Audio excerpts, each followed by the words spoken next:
Goal, nation's leading institute.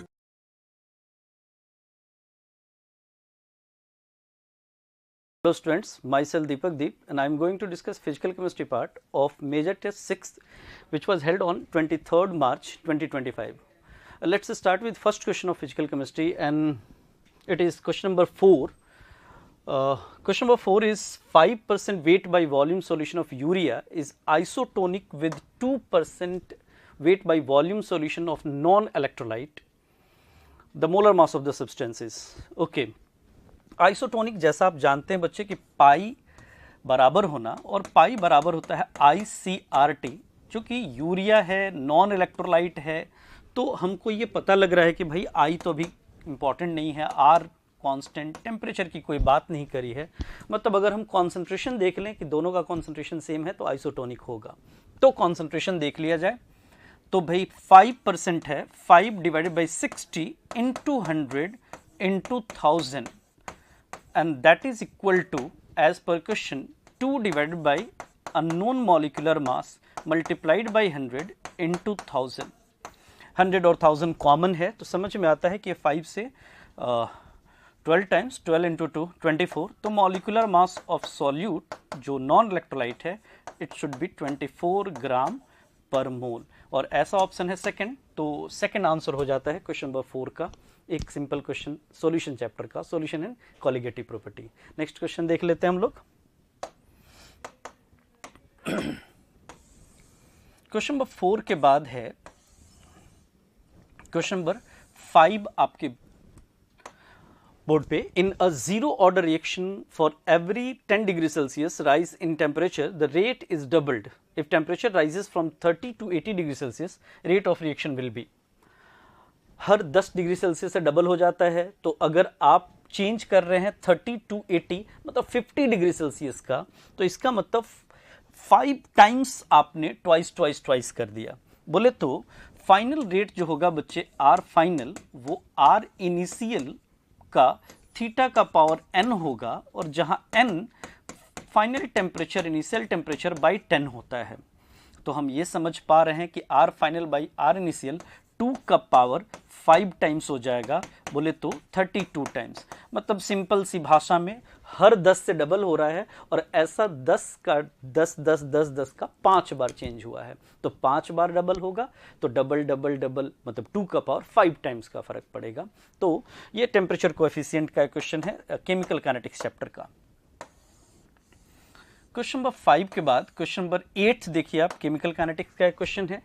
For the reaction A plus B goes to C, following data has been given. Okay, A की concentration molar में, B की concentration molar, ROR बोले तो rate of reaction दिया हुआ बच्चे मोल पर litre पर सेकंड में। डेटा कहता है कि भाई अगर ये सेम है दोनों, A की कॉन्सेंट्रेशन पे अगर फोकस करें यहाँ सेम है, ये डबल हुआ है तो रेट डबल हुआ है, इसके डबल होने से ये डबल हो रहा है, मतलब B का पावर तो पक्का 1 हो गया। वैसे ही अब हम देखते हैं कि भाई B यहाँ सेम है और अब इसको फोकस कर रहा हूं मैं, B सेम है तो यहां से यहां ये डबल हो रहा है, डबल होने से फिर डबल हो रहा है, मतलब A का पावर भी 1 है। तो ऐसा आंसर हमें ढूंढना होगा रेट लॉ के लिए जिसमें A का भी पावर 1 हो और B का पावर भी 1 हो, तो ऐसा आंसर सेकंड दिखता है, तो इसका आंसर हमें सेकंड कर देना चाहिए। 8 का आंसर 2। सिंपल क्वेश्चन है केमिकल काइनेटिक्स का, इनिशियल रेट मेथड कहते हैं, आपने पढ़ा होगा इसको, पक्का ये सही किया होगा आपने। क्वेश्चन नंबर 8 के बाद 11th देखें आप बोर्ड पे। क्वेश्चन नंबर 11th है बच्चे, density of 3 molar NaCl solution is 1.25 ग्राम पर millilitre, molarity of the solution. तो आप मोलारिटी का फॉर्मूला डायरेक्ट लगा सकते हैं, it is molarity into 1000 divided by density of solution multiplied by 1000 minus molarity into molar mass of solute. ये MB बच्चे molar mass of solute है, value put करा तो ये 3 है, 3000 हो जाना है, multiplied by 1000 into D, 1000 into 1.25 that is 1250 minus 58.5 और इंटू 3, ये 63, अगर हम 180 भी समझें तो इसमें से 1000 के आसपास 3 के आसपास वैल्यू हो जाएगी, 3 से थोड़ी छोटी, तो आंसर अगर हम सही सही सॉल्व करें तो 2.79 आ जाएगा। 3 तो एग्जैक्ट नहीं आएगा, 3 से छोटा आएगा क्योंकि ये 1000 से बड़ी वैल्यू है। तो आंसर आपको समझ में आता है कि इन सबों में बेस्ट आंसर 4th है।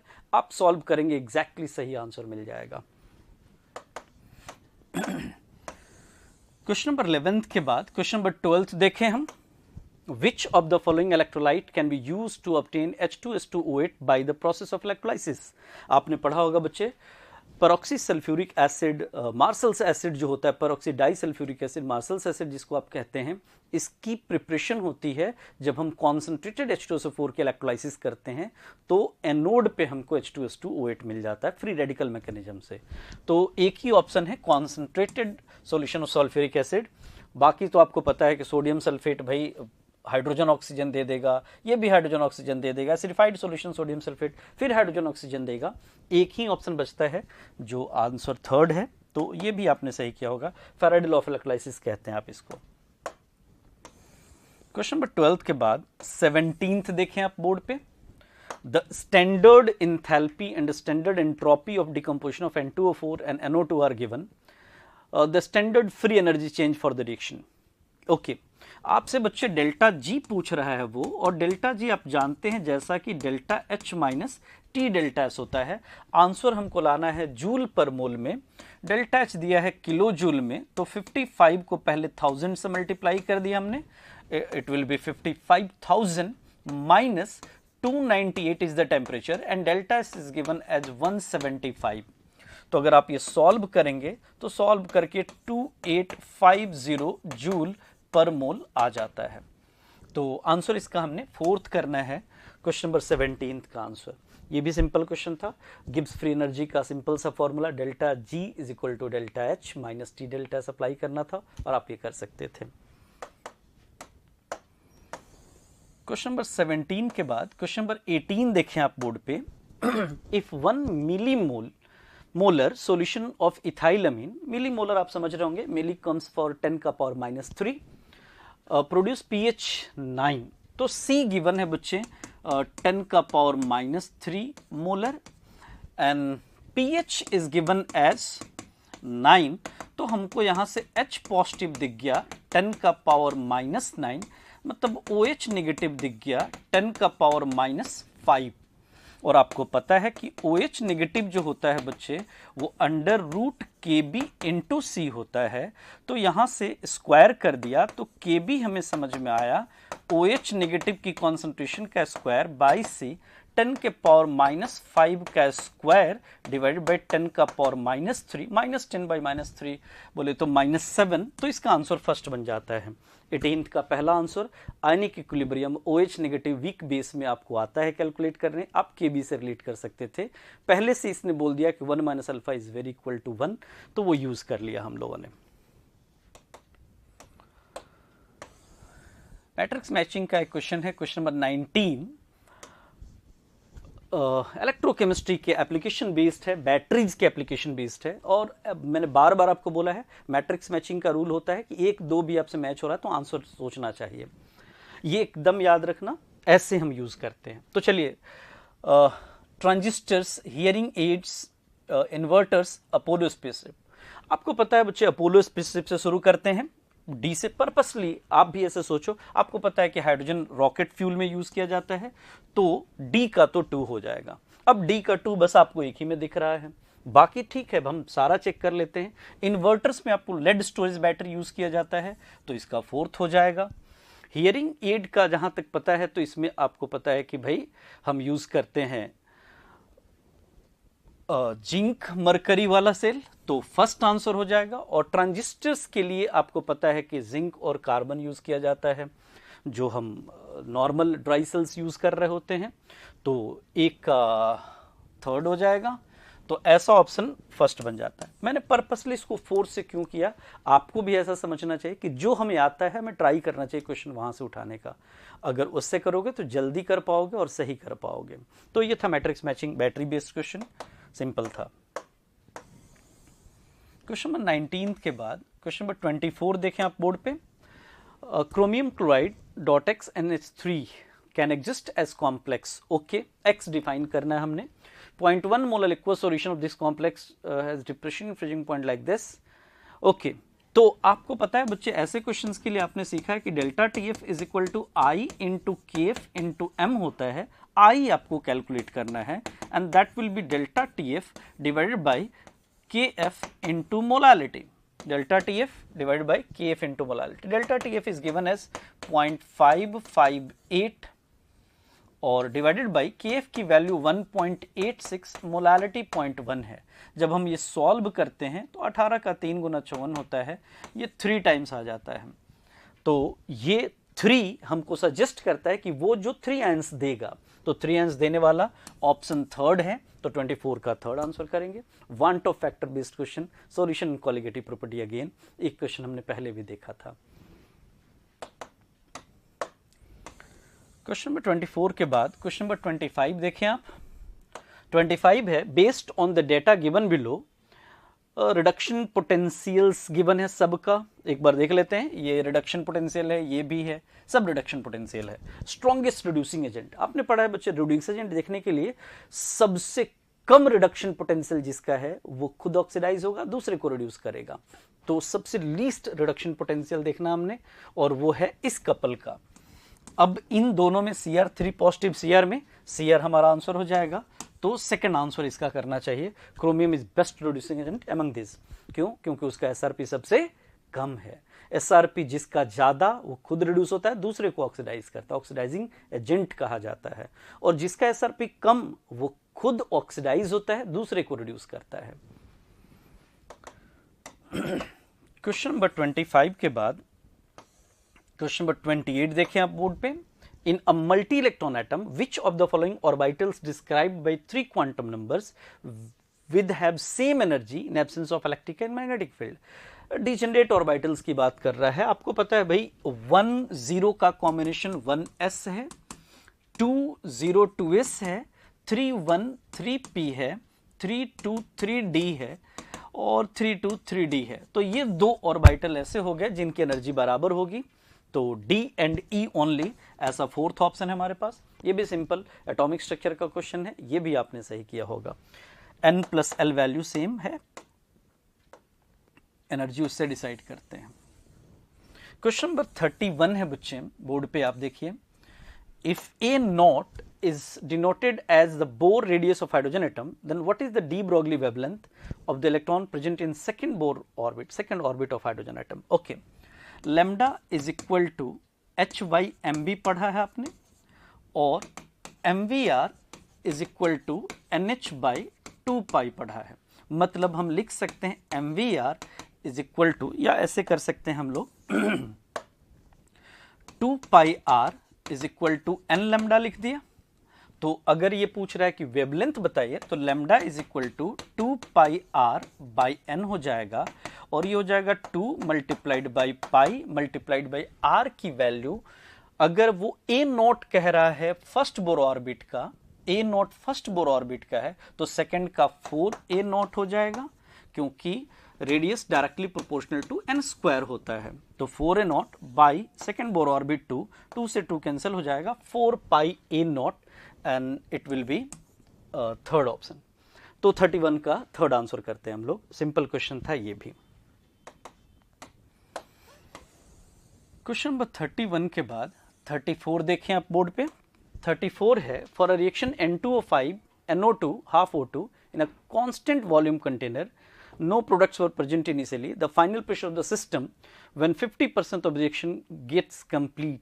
Okay, तो सिंपल है बच्चे, इसमें करना ये है कि N2O5 गैस गोज टू, सारे गैस हैं, होमोजीनियस रिएक्शन है, बैलेंस्ड इक्वेशन है, 2NO2 हाफ O2 दिया हुआ है से इनिशियल मोल 1 0 0, 50% रिएक्शन 1 माइनस 0.5, ये 1 जाएगा तो ये 2 बनेगा, मतलब ये 1 बना, ये 1 जाएगा हाफ बनेगा, मतलब ये 0.25 बनेगा।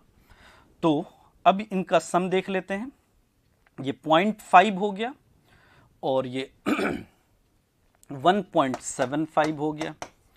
तो 1.75 हमें देखना है पहले से वैल्यू कितनी हो जाती है फाइनल प्रेशर। पहले अगर प्रेशर 1 atm था तो 1.75 atm हो जाएगा। 1.75 इज 7/4, तो फोर्थ ऑप्शन करते हैं 34 का आंसर।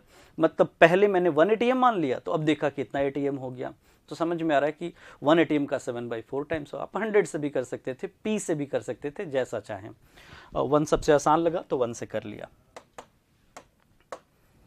क्वेश्चन नंबर 34 के बाद 36 देखें आप बोर्ड पे। A buffer solution made from a weak acid and its salt can effectively maintain a pH only if the concentration of acid and its conjugate base are significantly different। ये wrong statement है। आपको पता है कि pH बेहतर buffer तब बनता है, pH इफेक्टिवली कांस्टेंट तब रहता है pK के बराबर जब हो जाए, जब कॉन्जुगेट एसिड बेस की कॉन्सेंट्रेशन बराबर होती है। तो ये तो कह रहा है कि डिफरेंट हो तो गड़बड़। अगर वो 10 टाइम से ज्यादा हो जाएगा तो बफर एक्शन ही रिपोर्टेड नहीं होगा। तो इसका मतलब ये फर्स्ट स्टेटमेंट हो गया भाई wrong. The buffering capacity of a buffer solution is highest when the concentration of weak acid conjugate base approximately, ये सही बात है और ठीक वो बात गलत बोल गया वो। तो पहला स्टेटमेंट रॉन्ग और दूसरा सही। Statement assertion is incorrect but reason is correct. Answer fourth करते हैं हम लोग 36 का। तो 36 का आंसर 4 हो जाएगा बच्चे, आयनिक इक्विलिब्रियम। 36 के बाद आप क्वेश्चन नंबर 40 देखें बोर्ड पे। फिर मैट्रिक्स मैचिंग है, एक बार हम लोग पहले मैच करा लेते हैं। Limiting reagent, theoretical yield, actual yield, access reagent, ऐसे करके लिखा हुआ है। आपको पता है लिमिटिंग रिएजेंट वो होता है बच्चे जो पूरी तरह से कंज्यूम होता है। तो लिमिटिंग रिएजेंट के लिए देखते हैं, reagent left excess no, the maximum amount of product that can be formed based on the amount of limiting reagent, the actual amount of product formed in a reaction, the reagent that is completely used up.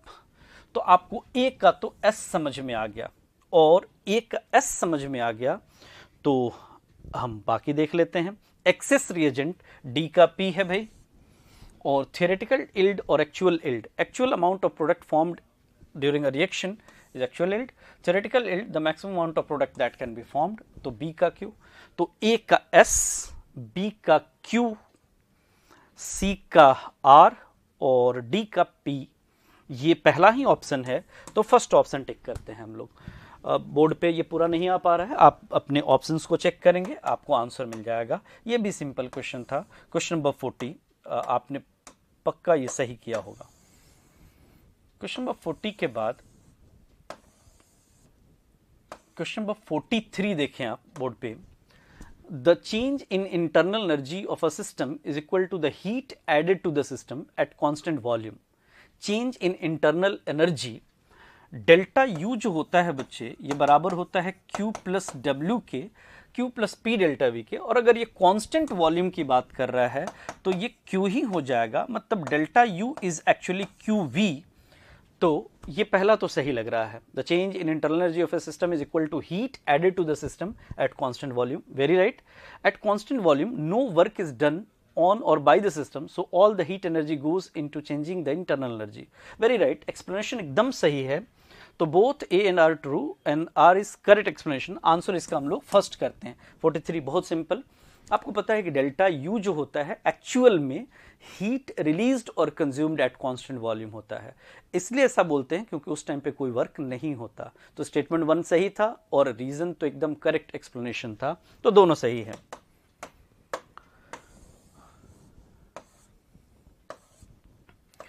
Question number 43 आपका last question था physical chemistry का। Hope आपने सही किया हो सब कुछ।